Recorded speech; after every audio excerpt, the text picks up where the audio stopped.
What's up, guys? You saw the title. Today we're going to be talking about the new Drake album, Certified Lover Boy, and why it's not quite up to par with the usual Drake standards.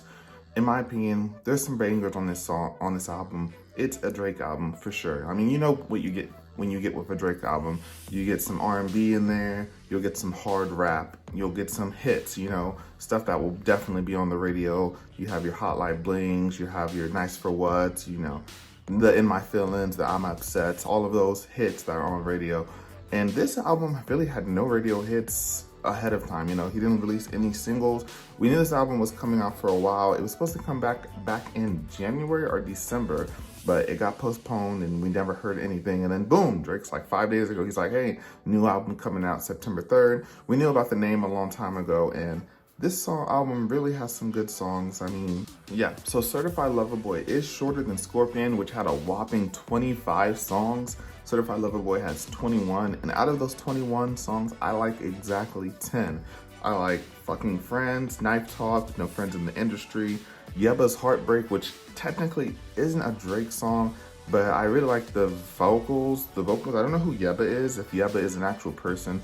Drake always does those interludes like Bria and all those other people, Georgia Interlude. But Georgia Interlude actually was Georgia Smith, I think her name is, the British singer. She's really good.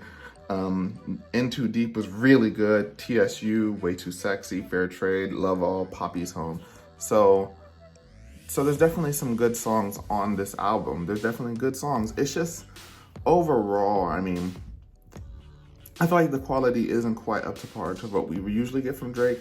I mean, he's been doing these longer albums for a while, and this is just my first listen, And the thing about Drake songs is some songs over time will grow on me and I'll like those better. So when I compare his older catalog to what we have here, it may seem a little bit unfair because those albums have had time to age, and over time, some songs have grown on me. But there are classic Drake albums that didn't need to grow on me. Stuff like Take Care didn't need to grow on me. Nothing Was the Same definitely did not need to grow on me. If you're reading this, it's too late. There were like 1 or 2 songs on the album that grew on me, but those 3 albums are Drake at the pinnacle of stardom. Drake, I know in one of his lines, he says, as far as this goes, Drake is in the golden age, but he's not. Drake isn't in the golden age. He's like in a silver, consistent age, And Drake is definitely, like, no hate to Drake, Drake is definitely the #1 rapper, undoubtedly, in the world. Arguably the biggest artist in the world. Everywhere Drake goes, there's star power. His name brings attention. I mean, Drake is Drake, There's nothing out there that can compete with the force of nature that is Drake.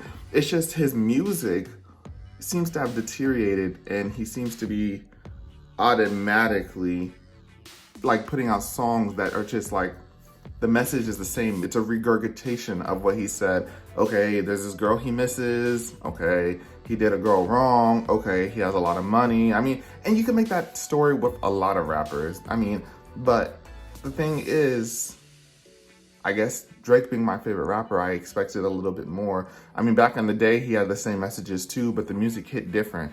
And it could be me as a person. I mean, maybe I've outgrown Drake, But Drake and Lil Wayne have always been my favorite rappers. I was really looking forward to the Drake and Lil Wayne song because we have not had one of those on an album in a long time. And it sounds like an old song, but I wanted a new Lil Wayne Drake song. And then they threw Rick Ross on there. I'm not a big Rick Ross fan.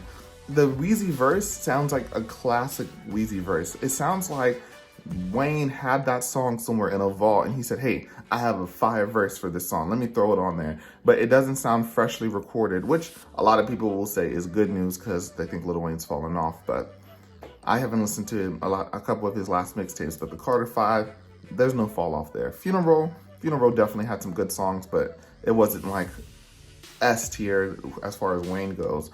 But yeah, that's just what I have off of first thought on Certified Lover Boy. There are definitely some good songs.